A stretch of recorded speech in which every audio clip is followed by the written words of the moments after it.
Hello everyone, welcome to the stream. Thanks for joining me today. I'm Trent, and I see we have some people in the chat already. Hi Brian, hi Saul, Sekhmet Tara, and Hector. Hope you guys are all doing well. As maybe you can see if you see some of the comments there, last week I had some technical difficulties here. If you can hear this well, just let me know in the chat if this is if it's not stuttering or anything like that. According to my YouTube dashboard here, the connection is excellent. And I did a test stream earlier this morning, just a 5-minute private one, and it seemed to go fine. I think last week it was mostly due to weather. There was a lot of wind. It was my power was kind of flickering throughout the weekend, so I think there are probably some loose connections. I was having connection problems on some other computers too, but that was last weekend. It seems to have settled down throughout the week. So as far as I know, it seems okay. And Brian, you're saying all seems okay. Great. So I'm happy to hear that. Hi, IH. Hi, Demetris. And Secretary, you're saying it's also working perfect. Okay, cool. So I'm just going to chalk it up to weather last week. So sorry, last week's got canceled, but here we are today. So for those who haven't come here before, usually I start with some main topic and then I go into questions and answers. But some weeks I just do kind of general questions and answers. I have some questions that I gathered ahead of time from comments on my videos. But if you have other things you want to talk about, feel free to ask it in the chat and I'll try to answer it to the best of my ability. Usually we talk about like Affinity, design, things like that. I'll be doing some DaVinci Resolve stuff here also, Canva, a lot of kind of design tools, I suppose. Those are kind of the main ones that we talk about here. So with that, I'll get into some of the questions. So let's go on here. And the first question is a DaVinci Resolve one. Let's see. And this is from Christ is Good News. He asked me this question: is there a way to add images into DaVinci Resolve directly from Google? And can you just kind of do it without having to load images individually? So first of all, for those who aren't familiar with it, DaVinci Resolve is a video editing program, and I like it a lot. I'll talk a little bit more about it as we go on, because there's a couple questions related to it. But it's totally free. It's a great competitor to Adobe Premiere, and I've used it to edit all my videos for the most part, and I like it a lot. So I've started making some videos on it lately. So this question here: is there a way to bring images directly from Google? I haven't found a way, but let me create a project here. Let me show you what I do. So if I do a new project, say stream project. So I'm just going to create a new project here. And I may have to block your chat for a bit, but that's just for this program. It takes up so much of the screen, I think it'd be too hard to minimize it. But typically, I forgot to turn on my zoom tool also. Let me turn that on. All right, here we go. I'm going to make a video soon, kind of a crash course in DaVinci Resolve, but this is kind of the main interface. And there's these different tabs down here for different parts of it. It starts you off on this one that I don't really like called the cut page. The one I actually like is the edit page. So I'm just going to go here. And this is their editing tool. Now the question was, is there a way you can kind of bring in things directly from Google? I haven't had I don't know of a way to copy and paste directly. I looked. The way I usually bring things in is we have this concept of a media pool here. And this is where you just load in your raw footage and your videos. And what I can do is I can actually just like right click here and I can say import media like that. And media just means any kind of files, video files, images. So I download these two images. So if you downloaded images in bulk, you could just select multiple ones like this, click open, and then they're here in your project. You could drag them onto the timeline. These are just images, so they're not terribly interesting. I don't know if I'm blocking that. I guess I am. I'm going to do something daring and turn off my screen here for a second. Let's turn this off. Well, never mind. I won't do that. But this is the quickest way I found to do it. Just right click on your media pool, say import media, and you can just select as many things as you want and bring them in. If you had 100 files, you could do it that way. So that's kind of my preferred way of doing this. Masaudi Bakari, you're saying you're still waiting for the update 2.6. Yeah, I don't know what the release schedule is for that. You're referring to Affinity Photo Designer and Publisher. A couple weeks ago, maybe a couple months ago at this point, I did a stream on the 2.6 updates, some of the major ones they had. One of the big ones was these machine learning features where it can actually do smarter object selection. And this is kind of one of the things that Affinity doesn't have a lot of yet, these kind of AI-based, they don't call it AI, though. They like to call it machine learning because I think AI is a somewhat political term these days for some people. But, you know, it's a better way of selecting objects, automating that process in your photos. That's one of the big updates. And it's still in the beta, so we don't have an update on the Affinity, the final release for 2.6 yet. I have no idea when it's going to come out. I guess we'll just wait and see. I do know that with 2.6, there was some performance issues with the Mac where it wasn't compatible with some of those ML features. So maybe they're trying to iron that out. That might be a thing. But that's just pure speculation on my part. I have no insider knowledge of that. So yeah, we're all waiting. Next question here. It's an Affinity designer question. Speaking of Affinity, it's from Karen. And she says, do you have any videos about how to space numbers evenly around a circle? So I have this video about how to put text around a circle, and she wanted to know how to put like numbers around a circle. Hi, Vegas guy. Hope you're doing well. So I don't have any videos about that, but we can talk a little bit about it here. So let's do that. Let me create a new document here. Let's say File New. So first, the subject of that video is putting text around a circle, and the cool thing about Affinity is when you want to put text around something, you can easily just create a curve and then drag the text onto it. So let me show you how to do that, and we'll talk about the number one. So I'll create a circle here just using the ellipse tool. I could use any shape and it would work. I could even make a curve, but if I do a circle like this is my circle here. And what I can do is I can select my artistic text tool here. So that's this guy. You may see the other one. It might be like frame text, but if you see that, just click it and do artistic text. And then if I hover over my circle, I'm not sure if you can see it, but now it's like a T with a curve. Yeah, my cursor disappears if I zoom in. But this T with a curve means you can actually start, if I click and drag, I can start typing on that area. And then I can kind of move the text like that. I can flip it around. I have this minimized, but I can do all sorts of things with that. You know, I can reverse it. I can change the baseline in that kind of way. So there's all sorts of things you can do there. Now her question, let me make this smaller again. Her question was, is there a way to put numbers around a circle? And I used to kind of do this a lot for like making clocks and stuff, because I kind of still do design clocks. Printify has a clock product, and you know, part of it is you design the background of it and you want to put numbers there. So it's kind of a tricky thing. Let me show you a couple things that like don't really work well for me. So let's say you want to make like a clock, right? So you do 12 like that. Now, what you can do is you can actually like copy these numbers around in a circle. And the way you do that easily, I guess let me expand this again just so we can see it. I guess it's not going to show. I reduced the resolution so things appear bigger, so sometimes stuff is off screen. But if you click this button here, you have this option to see the transform origin of a shape you have. So this button here. So if I click that, what happens is now on my object here, I can see the origin of it. And the origin determines like what you rotate around. So if I rotate around let me zoom in here. If I rotate my number, it's rotating around that center point. Now the cool thing is that you can click and drag this center point away. So if I click and drag it down here, now when I rotate, it rotates around that point, okay? Hey, the Tasteful Thickness, welcome. So just to review what I did there. Now if you want to reset it, by the way, double click on the point there, so double click on it. So the way I enabled that point again is for me, I had to expand this here. I click on that Enable Transform Origin. That makes this dot appear. And wherever you move it, that's the point you're going to be rotating around. And if you double click on it, it resets. So perhaps you can kind of see where I'm going with this. If I take this point and I drag it down here, I can kind of start rotating things around.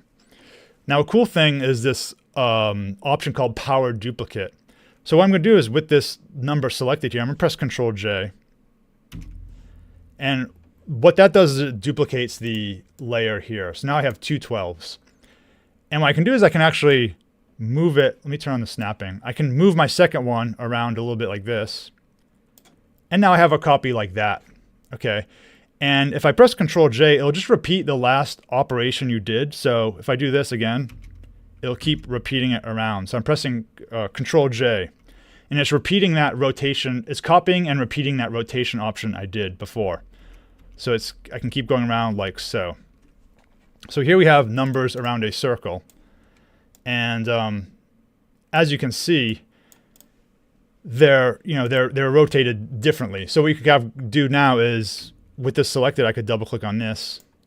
And now it's back there. And you could rotate it back and change the number to like 1 if you wanted. I could select this one. I'll just do it for a couple. I'll double click the origin point. Hi Teak, great to have you here. And hi Allegedly Trouble. And now I can rotate this one here. And now for the 12, I'll double click this and I'll rotate it here. Hi Joan, welcome. Like that. Now of course what I want to do is I want to change these numbers here, so I can go like 2, 3. And you can keep doing that for all of them. Now that was kind of like the mechanical way of doing it, but in practice, I don't think you really get a good result because it's kind of hard to just have a fixed process to center the numbers in a way that looks pleasing, because the fonts are all different, the widths are all different, so it just kind of looks strange when you actually like put a circle around it or something. It's hard to make it look nice, and that's kind of what I found when doing it quite often, was that what I ultimately had to do in the end was kind of manually place my my numbers. So I don't know, let's get that like there. It's tough to get things to look well, like they're off a little bit. So if you're trying to put numbers around a circle, what I recommend is you can use a template, like a clock template, and then just copy that. So for example, let's search Google here. I don't know, clock template. Maybe start with something like this. And just paste it in. I'll delete all this. And then just kind of like start positioning the numbers yourself, like in a way that looks good. So whatever font you want to do, 12, I'll make it red so you can see it. I'll try to make it red. Maybe use an existing one so that it looks like better. You can turn off snapping. But it's hard to get like an algorithmic way of doing it, because a lot of it's just going to be dependent on the font and what looks good. So that's kind of my recommendation for putting numbers around a circle. Use an existing template. If you want to make your own template without the numbers, you can, let's do that again. Maybe make a little hash mark like this. And then I can drag this down like that. I'm dragging the origin point. I did Control J to copy it. I'll move it like that. And I'll just keep pressing Control J. Like so. And then here you have your own kind of template to work off of. So one thing, kind of the key point of this is like the transforming origin to the center, pressing Control J, and then just shifting it and repeatedly doing that. So reading your question, tasteful thickness. So is dropping an image inside a rectangle the easiest way to crop inside your canvas? I realize you can't just crop with the nodes on a picture, and a tutorial showed this as the primary way. Is dropping an image inside a rectangle the easiest way to crop inside your canvas? So I'm not sure exactly what you mean. Let me get an image here. I think I know what you mean, but let me show you. So if you say crop inside the canvas, like you don't want to see that, when you print it out, you're not going to see this extra part here. This is just for your own visual, for your own convenience of seeing what the rest of the image is. And this is kind of how Affinity Designer works. This isn't how Affinity Photo works. It does hide everything. But what you can do, if this kind of annoys you, what you can do is you can say View, and then I always forget where it is. I use the hotkey so I don't do this too much. Clip to canvas here, right? So like that, and then you don't see what goes out of it. But then if you press slash, I can see outside. So you're saying like cropping the canvas itself is easy with the crop tool, not cut the house in half. Let me see. Oh, I see. Yeah, you could also, well, if you want to like shape the canvas itself, I often use the artboard tool here, like so. So the artboard tool, this is the tool I click here. If you want to change that, you can change the size of your artboard, and then you can like modify that as time goes on. So this is your canvas now. Okay. How do you take half the house away from that picture? Okay, so take half the house away. So yeah, if you want to do that, there's a couple ways you could do that. Yeah, you could use the crop tool here, the vector crop tool. So this will, I thought it would. Yeah, I select that, then I can take away half of the house like this. That is one way you could do it. Another way you could do it is, like you said before, you could actually make a rectangle. Let me just get rid of the artboard so it doesn't confuse you. So that first method I showed you was this vector crop tool here. Another way you could do it is what you just said, like draw a rectangle. Drag the image inside of it. And then if you adjust the rectangle, by default, it's going to crunch things. But with the rectangle selected, if you say lock children here, now that will actually like cut the house in half like that. Yeah, so you click the crop tool and then drag it. Yeah, so that's, if you want to do that way, yeah, you could do that. Or you could do what I just did, create a rectangle like this.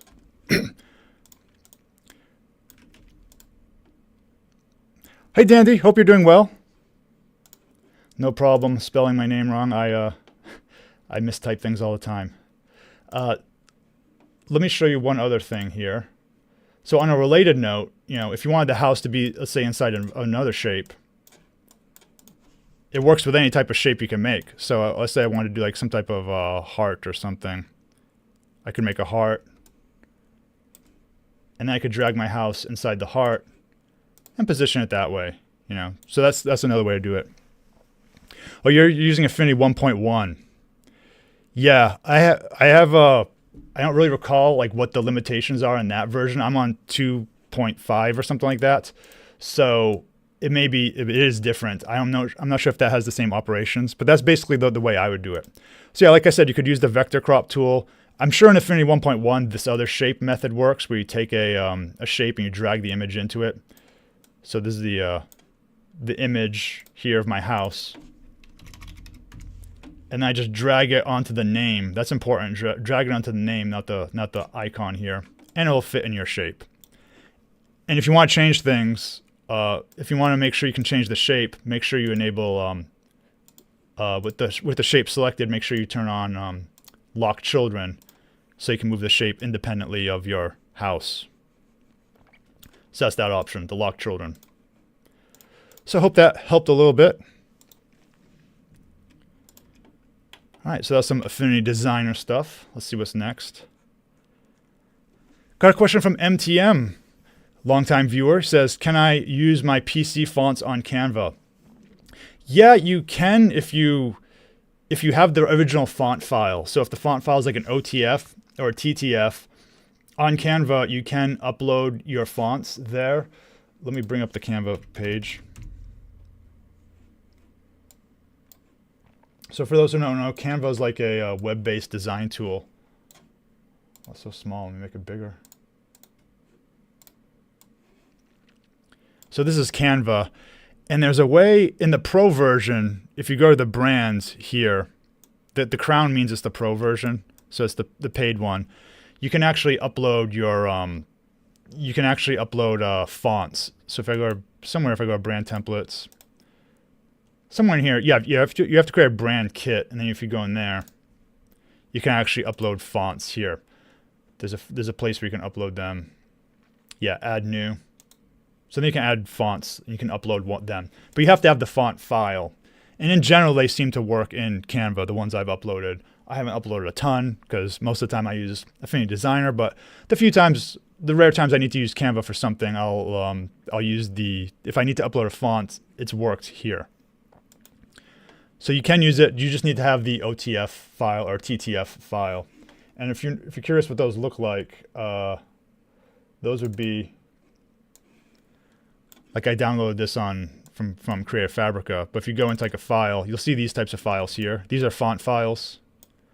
And they're basically the same. I don't, OTF and TTF, they're just different formats, but in general, there's some subtle differences between them, but for the most part, it's not really that super relevant these days, unless you're really a font purist. All right, so another Affinity Photo question. This one from Juan, who says, in Affinity Photo, you can delete objects with the tool Rasterization brush. Can you do the same in Affinity Designer? Not really. So let me open up a file here. So when we say Rasterization brush, I think you mean the Inpainting brush. That's my guess. So there's this brush here. I'm in Affinity Photo now, by the way. So there's this brush down here called the Inpainting brush. Is that showing up? Let's zoom in. Yeah, okay. So it's this brush. It has kind of like that red background behind it. You might see one of these other things selected. Maybe it's Healing Brush for you or whatever, but it's called the Inpainting one, so you want to select that. So I selected this tool here, and what I can do is I can like erase things. And what I did is, this is my original image. I created a pixel layer above it. Let me just delete that. What I do is I click this button here, Add Pixel Layer. So this will allow me to non-destructively erase something in my image. So I'll add a pixel layer like this. Now let me show you what won't work. Let's say I want to get rid of this bird. So I select it, and then nothing happens. It's the exact same thing. And the reason is because when you have this brush selected, you need to set what layers it works on. And right now here I just have current layer selected, and I do this all the time by accident. If you just have current layer selected and you're on your empty pixel layer, it's just going to work on that empty pixel layer, which isn't really going to do anything. And so I want to say current layer and below. And now if I do this, it disappears, okay? So I can actually erase some of these birds if I want. Maybe I want fewer birds, or less birds, fewer birds. I don't know the difference, but... And they kind of go away. So that's a big use case for this brush. And it's non-destructive, so what's happening is they're still there. It's just this top layer is getting content added to it. This pixel layer here, when I get rid of the birds, it's just putting that adjustment over it. So you can always go back. So maybe I want this, maybe I want that bird to come back. I can go to my eraser, wherever it is. Assuming I have a good eraser here. And I can put it back in, like so. So it's non-destructive, but this is a very nice tool here. And the question is, does it exist in Affinity Designer? And the answer is no, it doesn't. Like, I haven't seen it there. Where it would, you may be tempted to look in the pixel persona. So that's in Affinity Designer. Remember, we have our vector workspace, and we also have our pixel tools here, but they just didn't include it there. So it's not actually, it's not an option as far as I know, unless it's one of the extended ones, but I don't think, whoops, I don't think it's there. So yeah. So I'll close this. Let's go back here. I'll keep that there. So yeah, it's not supported in Affinity Designer. I wonder if that actually saves room, keeping it like that.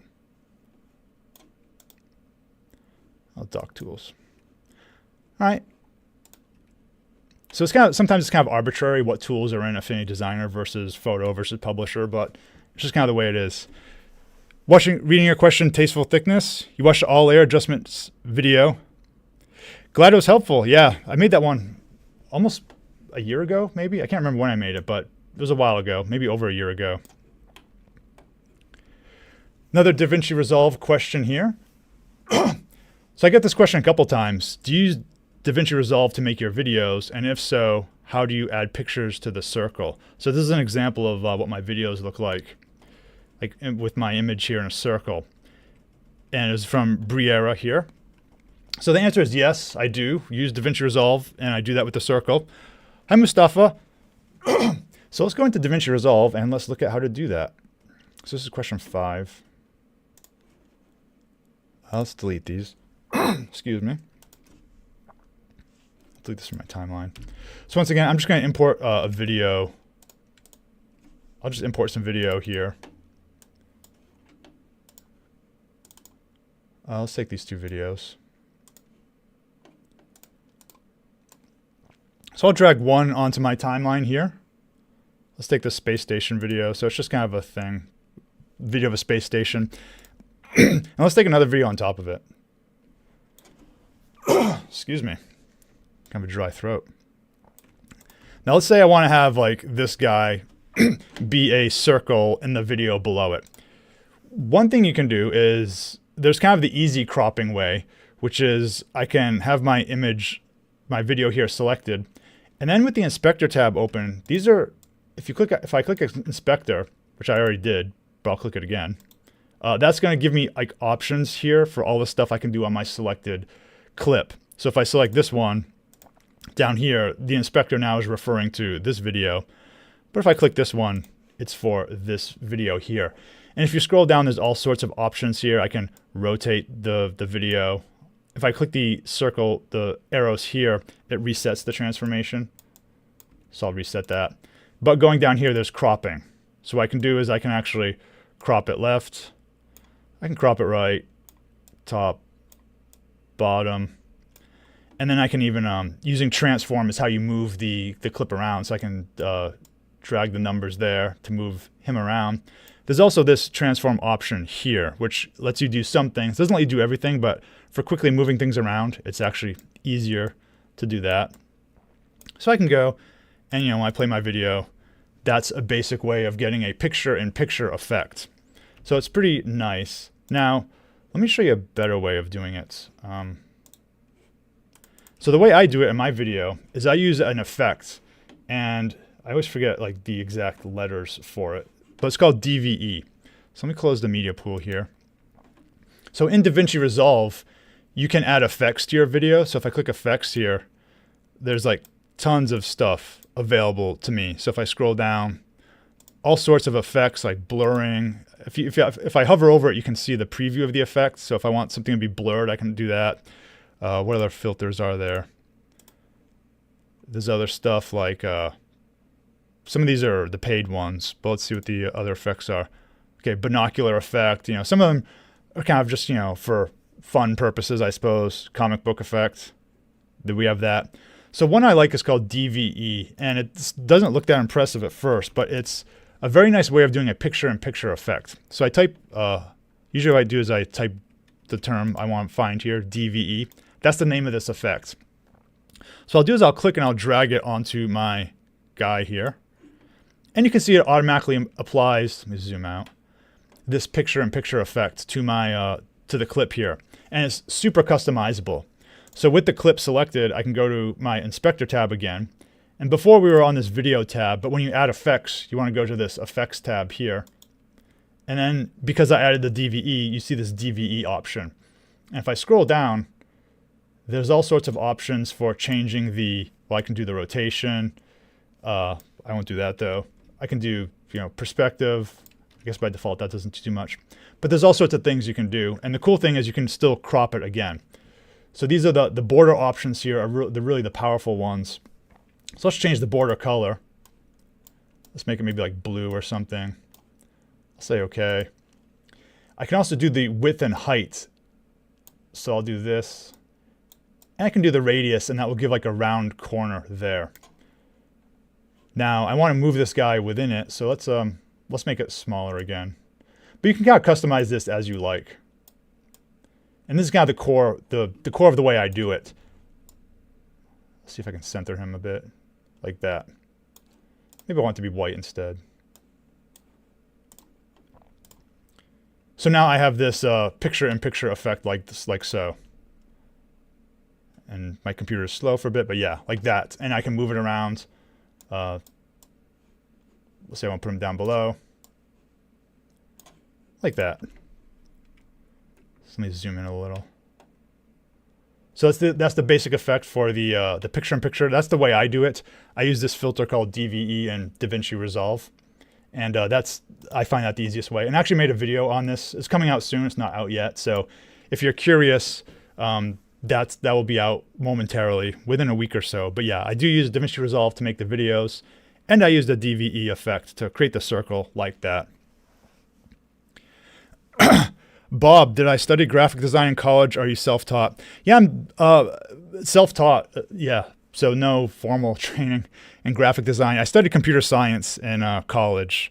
That was my bachelor's and master's degree, and I actually worked as a software engineer for most of my life.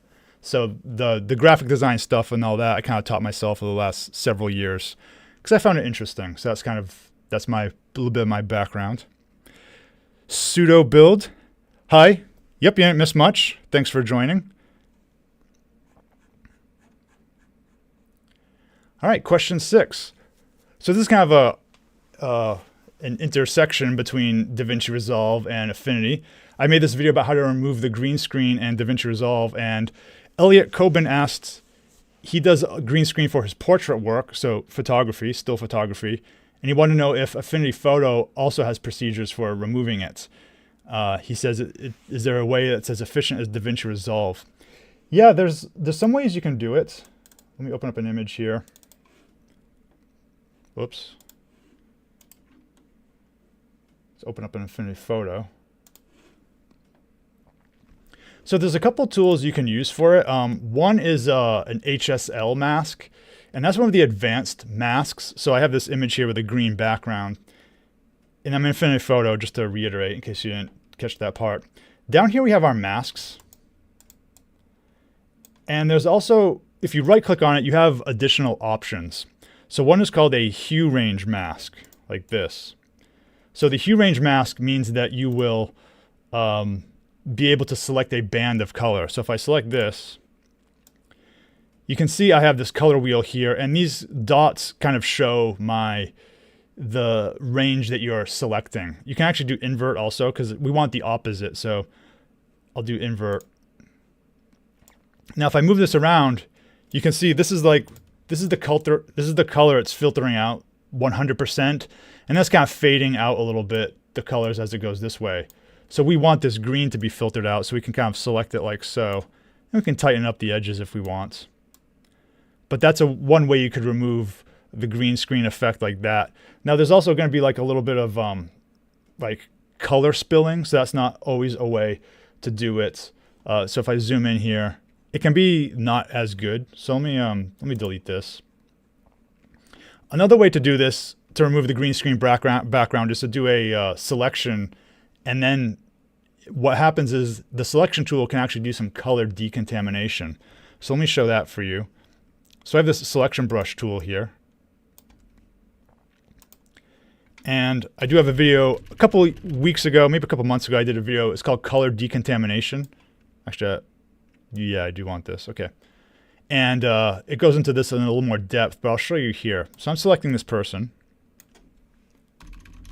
And I just used this selection brush in case you didn't see it. And I selected over them. I'm holding Alt to undo a selection. So it's kind of a rough selection, not the world's best, but what we do now is we click this refine button up here, right? Refine. So I'll click refine. And we get this new menu here, which is going to help us kind of clean up the edges a little bit. So when we're on this refine screen menu, we get these options here.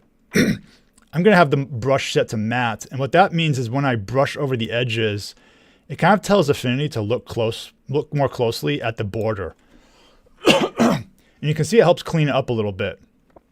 So let's do this one over here. You can see this green here. I'm going to click and drag over this. And again, it's going to tell Affinity to clean up that area. Take another look at that area, if you will. And it's going to kind of, well, it's going to do a much nicer job of filtering out that separation. So I'll just go over this a little bit. Whoops. Get out some of that green. You can see sometimes like there might be green in here, but you know, you can kind of deal with that another way later. So now the key to this whole thing is the output. And you want to do something very specific here, which is that you want to say new layer with mask. Because what's going to happen is when we do new layer with mask, it's actually going to alter our image a little bit and try to decontaminate the edges. So I'll select new layer with mask. Now I'll click apply. And I'll turn this one off. And you can see here, it did a better job of getting rid of that green. Okay. And what we actually have is a layer with a mask here.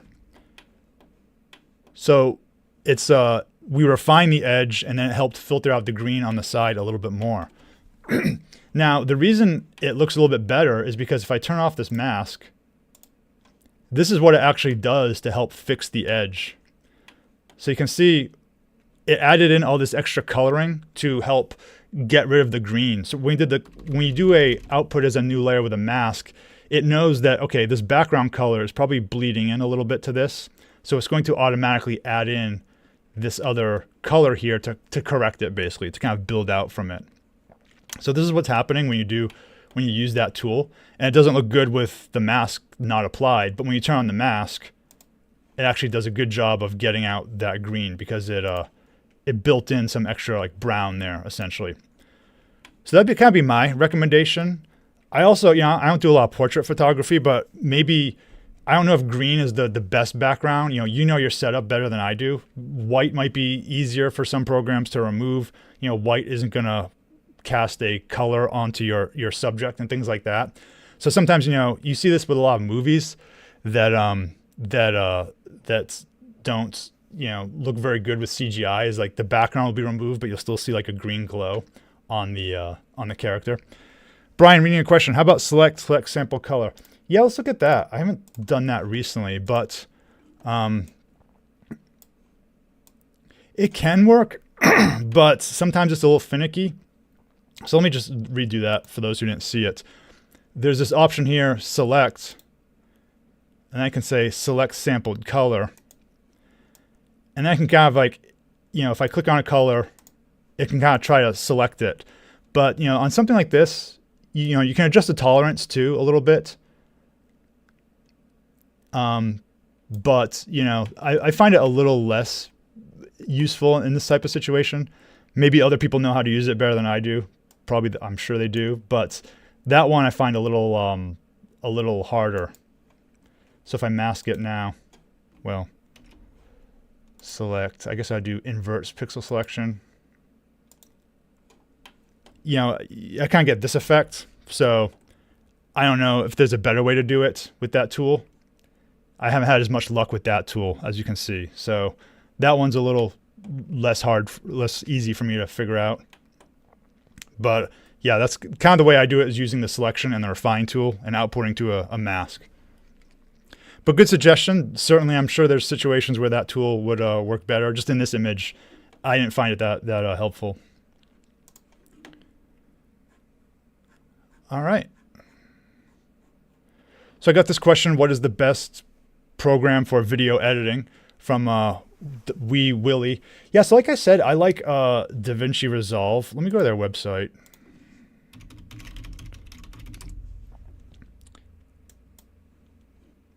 It's by this company Blackmagic Design, and like I said, it's free. There's a paid version, but I've never come close to needing the paid one at all. It's used in a lot of professional Hollywood productions. They were originally known for their color tool. Like they had these really sophisticated colorization tools, and that's still in DaVinci Resolve. Actually, if I go back to it, there's the color page here. They're really known for this type of thing. All these controls and stuff. And then they kind of, I guess, went around and built their video editor on it too. But, it has a page for that. It has a page for Fairlight, which is their sound one. And it's just has tons of options. A lot of them I don't even need to use, but for what I need to do, like editing and stuff, is quite powerful. Another one you may want to check out for editing is CapCut. I've used that a little bit.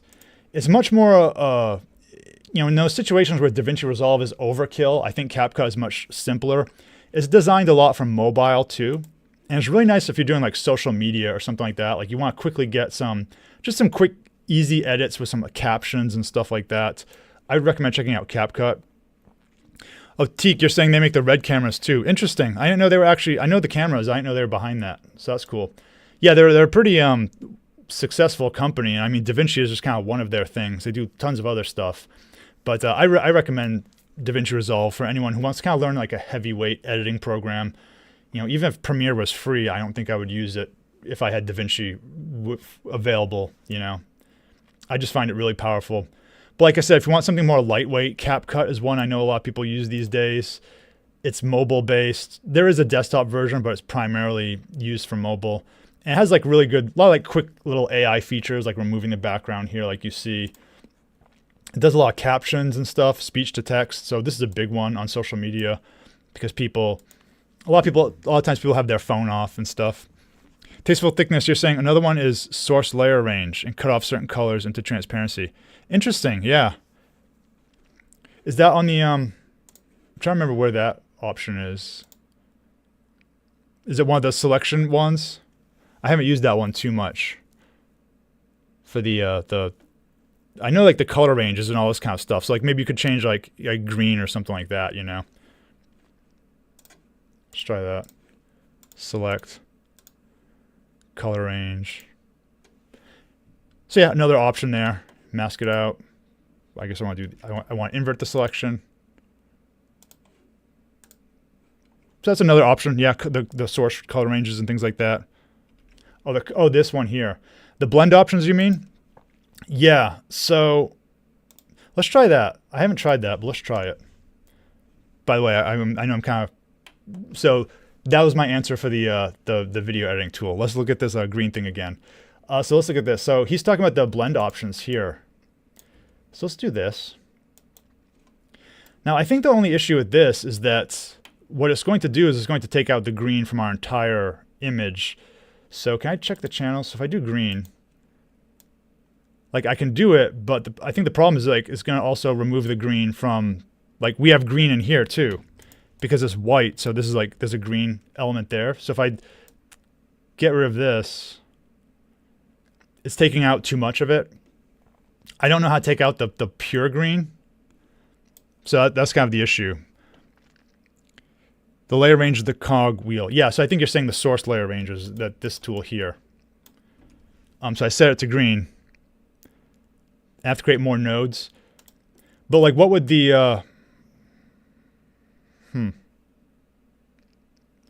Yeah, I mean, I can do that, but I'm just not seeing like how to get just, you know, the problem is the green is everywhere, right? So we have the background is pure green, but green is also in her face and her clothes because that's the white part there has green in it as well. So if I reset this, if I do the color picker, I don't know if you guys can see, but the green is like 227 there, right? All sorts of green in her clothes and on her skin also. So I know in a black and white image, this would work actually perfectly. What you're saying would work perfectly. So if I go black and white, I don't like that black and white. Let me use another one. Yeah, so I think it works really well in black and white. So let's do that. I'll show you what I'm talking about here. So on black and white, let's hit it with some levels too, just so it's like very stark.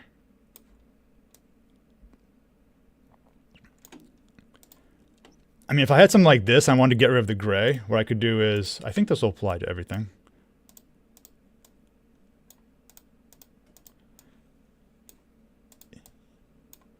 You could maybe try this type of thing.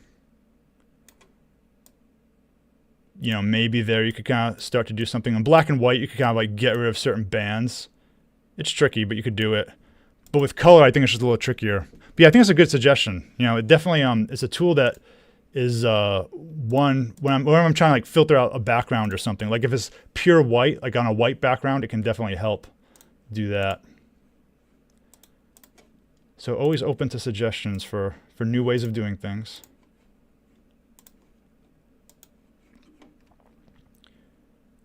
All right, let's go to the next question. So yeah, lots of ways to kind of filter things out. I guess that's the takeaway from this question. There's more than one way to filter greens or colors out of your image. How are we doing for time? 12:44. All right, so I got this question. I've gotten it a couple times about like what is an SVG file, and Affinity. The question here from Lyric Videos is that I said Affinity doesn't have the ability to vectorize photos. And he says, however, I can save a raster image as an SVG. Isn't that the same thing? Unfortunately, it's not the same thing. I wish it was, but it's not. Dedipish reading your question. Too bad you can't do curve based on HSV ranges or whatever instead of HRGB. Yeah, there might be a way to do it. I mean, I think for the HSV range, it's basically that mask I mentioned earlier, the hue range mask. I think essentially like this is the way to go for, you can do hue range masks or luminosity range masks, but I think this is kind of the thing we were talking about, like that type of thing. So that's right clicking on the mask there and doing the hue range mask. But back to Affinity Designer.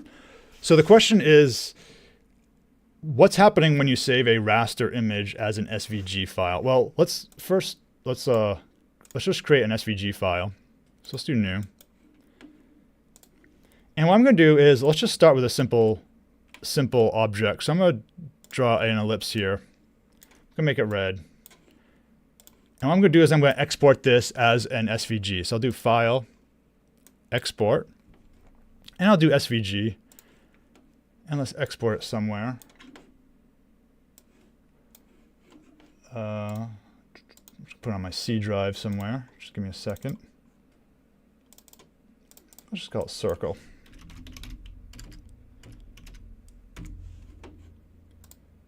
All right, so I exported it as SVG. And I'm going to open it. If I can find my file.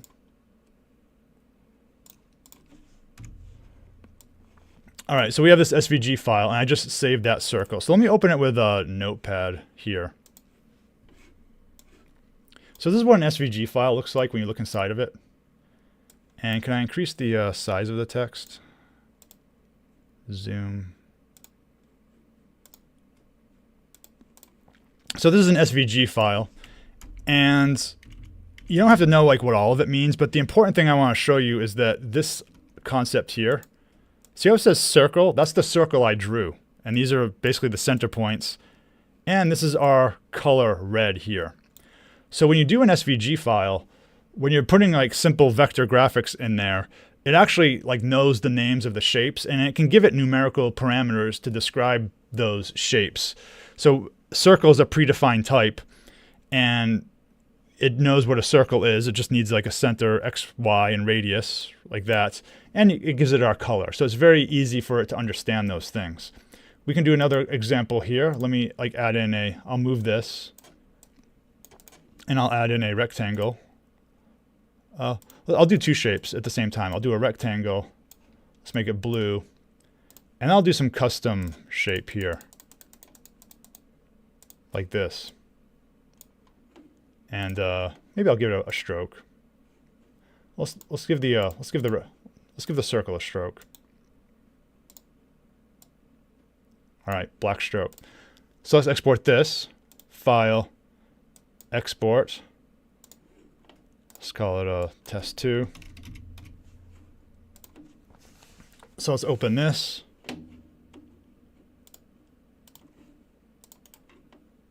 Open a notepad. Let's make the size nice and big. So what you're going to see here is we have a circle, a rectangle, and a path. So once again, our circle, can I get the whole thing there? Yeah. Our circle is a kind of a known shape in SVG land. Same thing with our rectangle.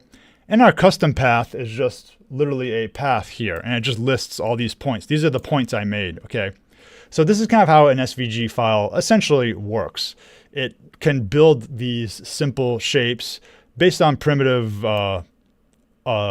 definitions of like, the shapes circle, rectangle. And when you do something kind of crazy and random, it's just a path with points.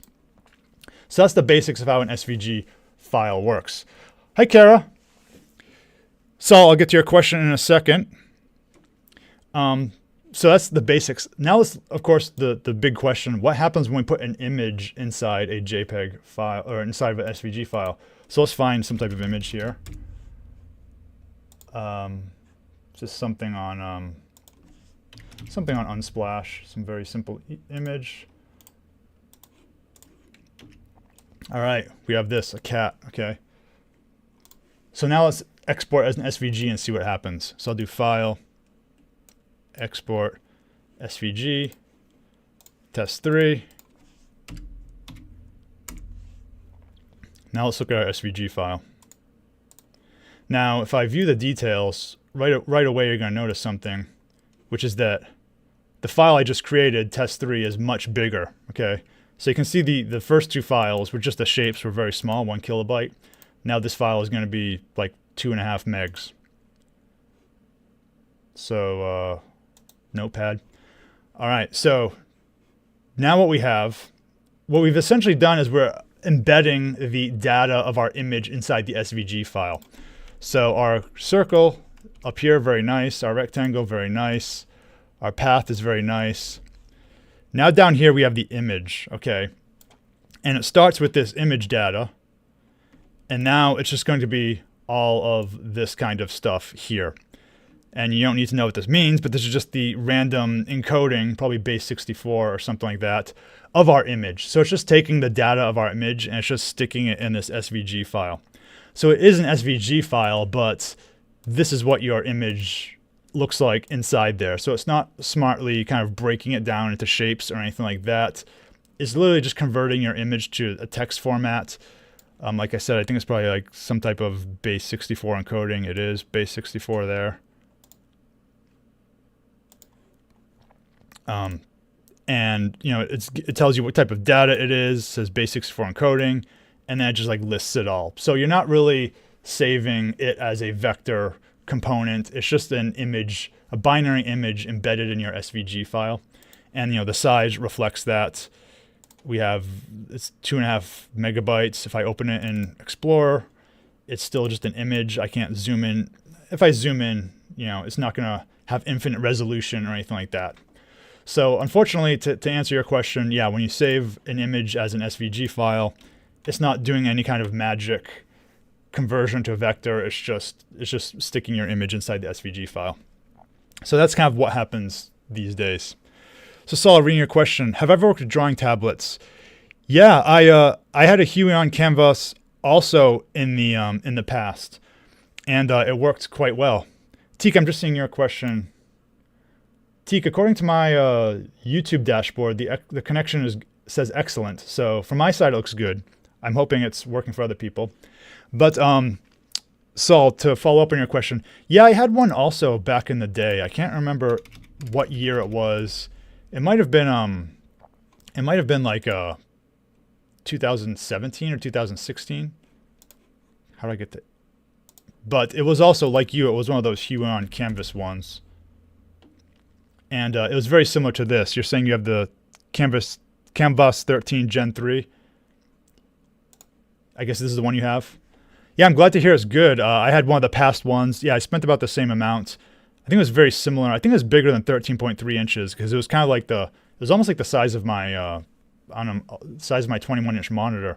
But yeah, I liked it. I used it for a while, and it was quite a, it was good. I just, the only reason I stopped using it was just because I got an iPad, so I started using that more, just because I could sit on my couch and use it as opposed to at my desk.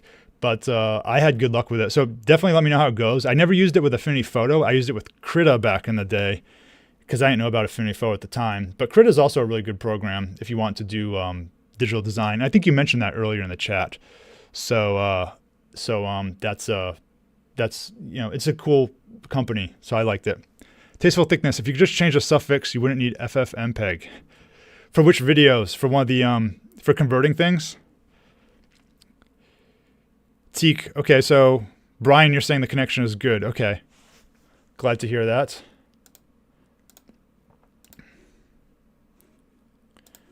All right, let's look at the next question. Question 9.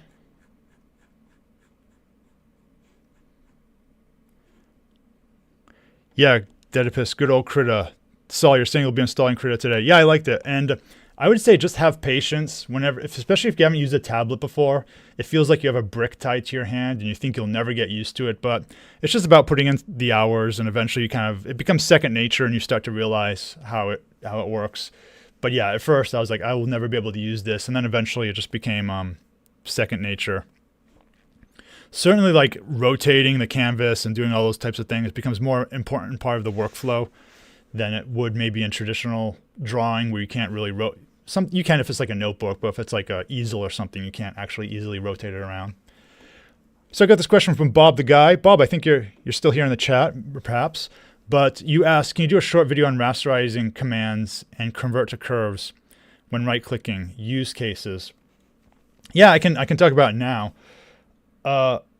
So the rasterize command, let's start a new file here. So I assume you're talking about the commands for like if you make a vector or something like that. So let's make a vector.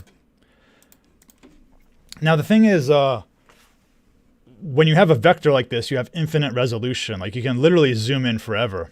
And this is because what I showed you earlier is mathematically defined, so it can always be scaled to different sizes, and it knows what a straight line is, right?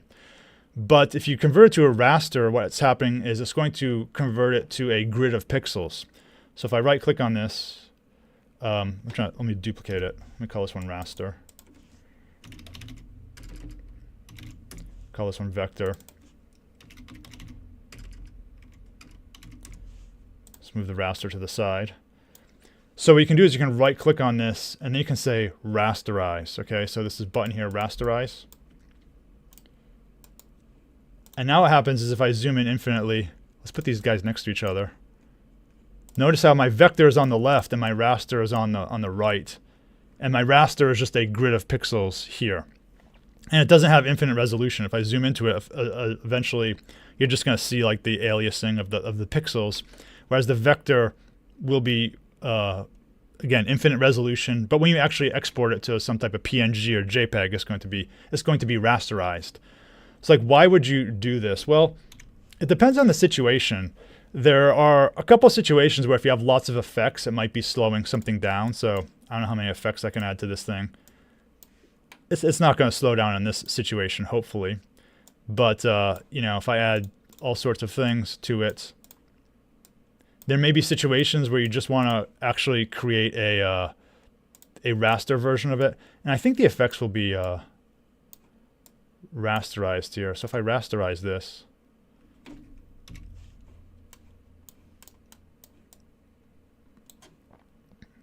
let's call this raster.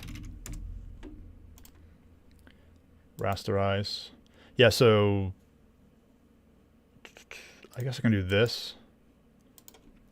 Yeah, so it rasterized the shadows and all that kind of stuff. So it's just like pixels now, right? So it's not actually like a scalable effect anymore.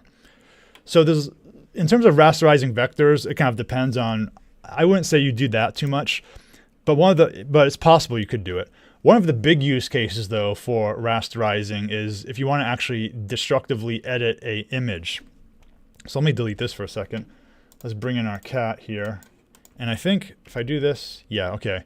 So I have a video on this about image versus pixel layers. So when I paste this image in here right now, it's an image layer, okay? I'll just call this cat1. So it doesn't confuse you with the name image there. Now, if I have things, and I guess I'll go to the pixel persona. Yeah, okay. So let's say I want to use something like the blur tool here. Maybe I want to blur the cat a little bit. What it has to do is it has to rasterize the image for that to work. So when I used it, I got this message here. So let's delete this. I can't just blur something on an image here, because what happens is when you use an image layer, Affinity is trying to protect the contents of your image there. So you can't actually like modify the internal parts of it. But if you want to, so if I use like, again, all these various tools, if I want to paint on it,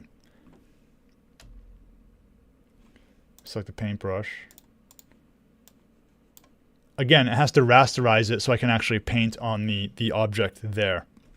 So typically, you try to avoid that if possible so that you can actually maintain the original image data. But there are some operations, like I said, like the blur brush here, where you actually have to convert it to a grid of pixels so you can push the pixels around. So it can automatically do that for you if you use the tool. Or you can right click on it and say rasterize. And I can go and I can like do it as I want. Like so. There's one called smudge too, which is kind of better. But yeah, I can like smudge things around like so. So tasteful thickness, you're saying, yeah, you feel like the destructive edits and non-destructive edits should be separated in the UI. Yeah, and it's kind of interesting you say that because I think in the old days, my guess is like everything used to kind of be destructive, and then as they added in new things, they tried to do non-destructive things, but sometimes it gets mixed up. What I'll say is that like I'm in Infinity Photo now. If you go to the filters menu, I believe this is the old way. I'm pretty sure this is the old way of like doing all the operations, but these are the destructive methods. So if I say something like add noise, it destroys my image. It rasterizes it, right? So I'll undo that. But what they did is they started adding these live filters in here. So these are the live filters, and these are the non-destructive ones. So if I click this, I can say add noise somewhere. Add noise, and I can do as much as I want. This is going to cause YouTube connection to complain because noise is laggy, but this is I can turn this on and off. So I don't know if this is in Affinity 1.1, the one you're using, but they're trying to like make things more non-destructive these days, and one of those ways is the live filters here. So when you use a filter, if it's up here, try to use the one down here on the right, bottom right instead. It's not always available, but they're not all supported yet, but a lot of them are. There's like probably 24 or so here that are supported. Another big example of this is the liquefy tool. So you have the liquefy persona up here. So you actually have to this is a destructive tool. So you have to select a pixel layer to do it. However, there's also the liquefy live filter here. This is non-destructive. So you can do this one. And I can do all sorts of things. I can, make my cat very unhappy. And I can say done. And it's completely reversible. It's just a filter down over here. So yeah, that's what I would recommend. Saul, reading your question. You prefer drawing directly on the screen? Yeah, definitely. I do that too. Briefly, when I first started drawing on my computer, I had just one of those black tablets where it's just like a rectangle and you're looking at the screen. I did that for a little while, but I kind of lost interest in it eventually. And eventually I got the Canva one where it's the screen on it, which I like a lot better. And then the iPad, I love that for drawing on that too. Yeah, you're saying you have live filters and it's super similar. Yeah, glad you have it. So yeah, I can't remember what question I was answering originally, but that is okay, so that was the rasterize option. If you have to use something destructive, you probably want to rasterize it. Or if there's lots of effects you're doing and you just kind of want to flatten something, you may want to rasterize it there. Height 2 steps away, no problem. Now, in terms of converting to curves, this one is a little more useful, I think. So let's go here. So convert to curves is when you take something that is what I call a smart shape or something, and then you want to work with it a little bit further. So let's look at our example again. Here we have a star. And if I draw my star here, I'll make it yellow. This is a shape, I believe, yeah, well, it's called a star, but you can call it a shape or a smart shape or something.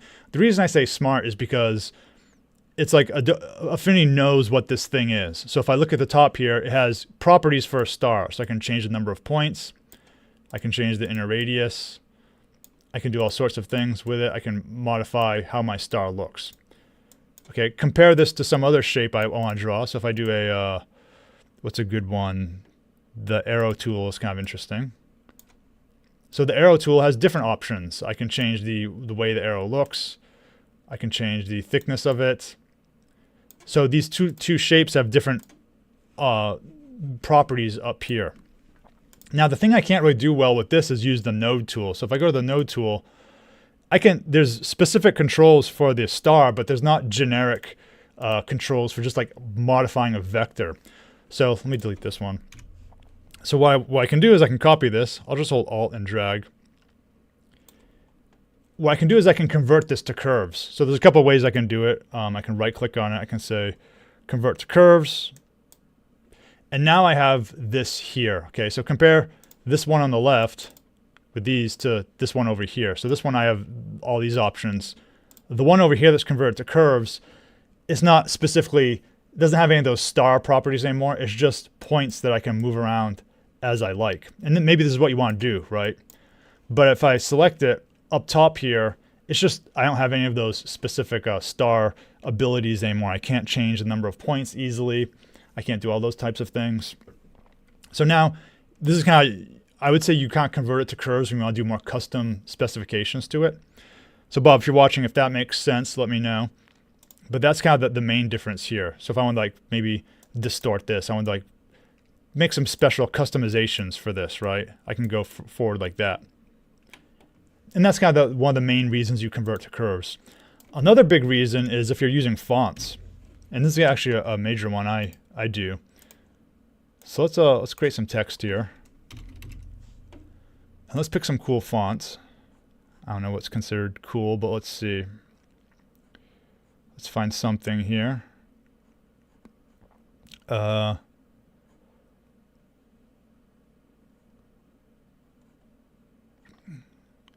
try to find something. Yeah, you're saying it makes perfect sense? Okay. So let me, let's find a font here. I don't know why it's taking me so long, but let's just do, I'm just trying to find something interesting to expand. Let's do this one. So I'll say chalk. So this is text here, right?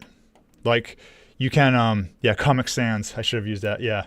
You guys will all quit the stream if I use Comic Sans. But this is, this can be alternated, A, B, C. This is text. It's a font. And, I can change the font too. Let's change it to something else because I don't like that one for reasons you'll soon see. It's not an easy way to modify it. Okay, so this is another font here. Now what I can do is I can convert it to curves. So I can right click and I can say convert to curves. And now my text is actually just points, like so. And what I can do is I can actually add some custom modifications to it. So if I want to stretch out the text a little bit, that doesn't look too great, but let me just find another font. I don't know why I'm having such a hard time finding a font with a good example. One with straight edges. Let's just do this one. So I have this text here. Let's convert to curves. And I can modify it. I can drag this part out like that. The E, I can do whatever I want with it. We can do all sorts of crazy things. And in real life, you'd do better. You'd make it more, more purposeful changes, I think. But there's all sorts of modifications you can make to the text. Now I've lost the ability to edit the text. That Affinity doesn't know that these are letters anymore. They're just generic shapes, right? So it doesn't know that this is a T or an E. It just knows that these are curves, as you can see over here in the selection. But this is kind of nice if you want to add a little bit of a twist on a font and make it look a little bit different than what it is. Curves remain a vector image, but with a greater ability to change the vector shape.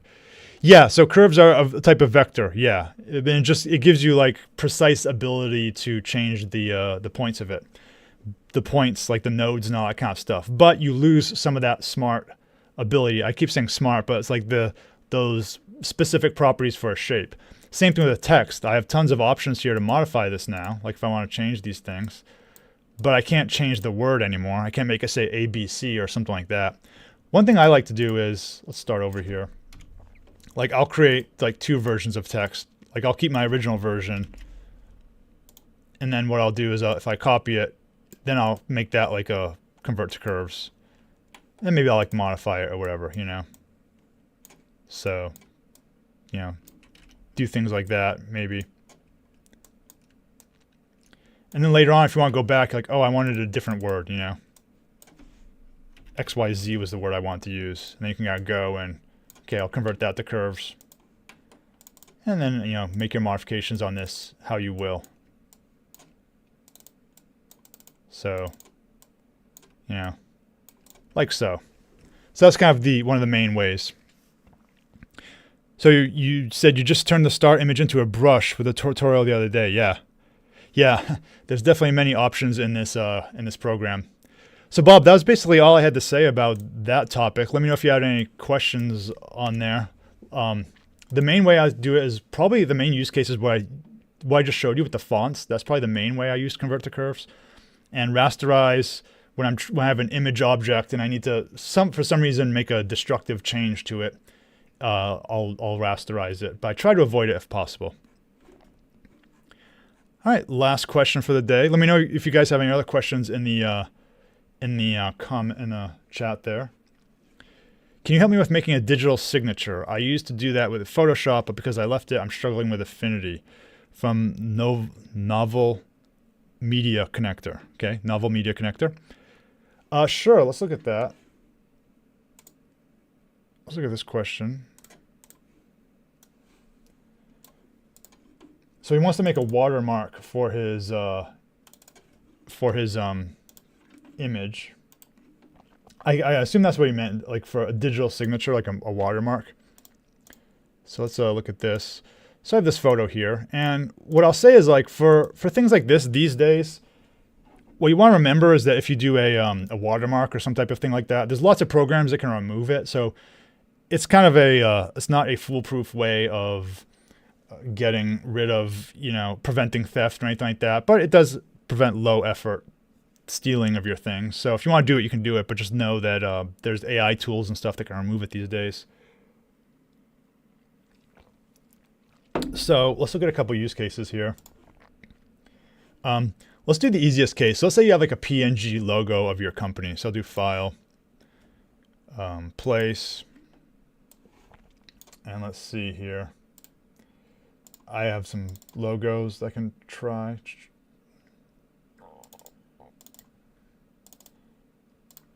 So probably the easiest case is like when you have just a PNG like this.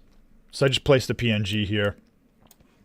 And what you can do is, you can put this on your image like this. You can also like change the blend mode maybe to like, I don't know if screen or something like that would help. So if I did screen here, and you can see it's more subtle effect. Like you can put it like that on your images.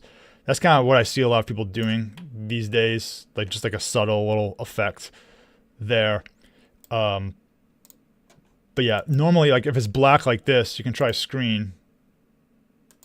We can try, like multiply isn't going to look that much different.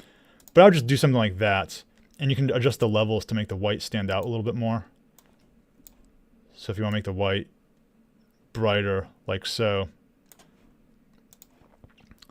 So now like that's one way you can add like a watermark. You can just like kind of like copy it or something. Now one thing you want to make sure of, you want to make sure your image is still like attractive and readable to people, especially if you're trying to sell it or something like that. So when you do something like this, it can kind of make it look less good, but it's up to you if you want to do that way. You can also do a JPEG. So I'll place the JPEG. And once again, you want to experiment with the blend modes depending on the balance of white and black in your image. So in this case, probably multiply is going to look better. So if I say multiply, that is going to get rid of the white, and then you can use this for your watermark like that, like so. And if you want to invert it, I believe if you invert it, will it be white? Let's see.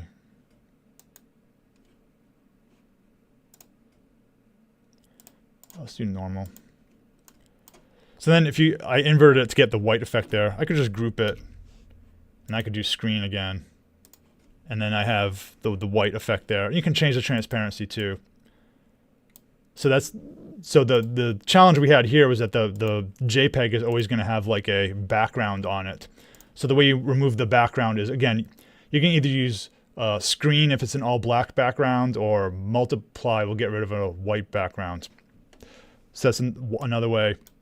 And like I say, you can just copy it. And then for an SVG, you can do the same thing. So if you have an SVG, just place it. And I don't know why it's so big. And I think I can change the colors here. Maybe I can't. But yeah, you can also do the same thing we just did with this method here with the SVG. So I can invert it. And now I have white, and I can, paste it around. And you have your stamp there. So basically that's the way you could do it in this program with PNG, JPEGs, and SVGs. So that was the last question for the day. I'll stay on for another couple minutes. Let me know if you guys have anything else. Not quite sure what the topic for next week will be. Maybe I'll do some DaVinci Resolve stream. I'm not sure. But yeah, kind of kind of a mix of topics these days: Affinity Designer, Canva, and DaVinci Resolve. Definitely curious to hear how your tablet works out, Saul. Like I said, I haven't used it in a while, but I did like it back when I used it. Secmatera, cool show, except for the poor liquefied cat. Yeah, sorry to put you through that with the cat, but hopefully he's doing better now. And in terms of videos coming out soon, more DaVinci Resolve ones. If you guys have any suggestions for topics you'd like to see, always I'm interested in hearing more. Hector, yeah, I can do more Midjourney sessions. Definitely, if you have specific topics, let me know. These chats get removed afterwards sometimes, but if you comment on one of my posts or something like that, just let me know. That's the easiest way I can see it. Glad it was helpful. Brian, 2 steps away, IH. Saul, the tablet's really cool. Nice. Hope you have fun with Krita today. That was a fun program back when I used it. And yeah, so that's all I have today. I'll see you guys next week. Hope you stay warm wherever you are. And I'll see you then. Take care. Bye.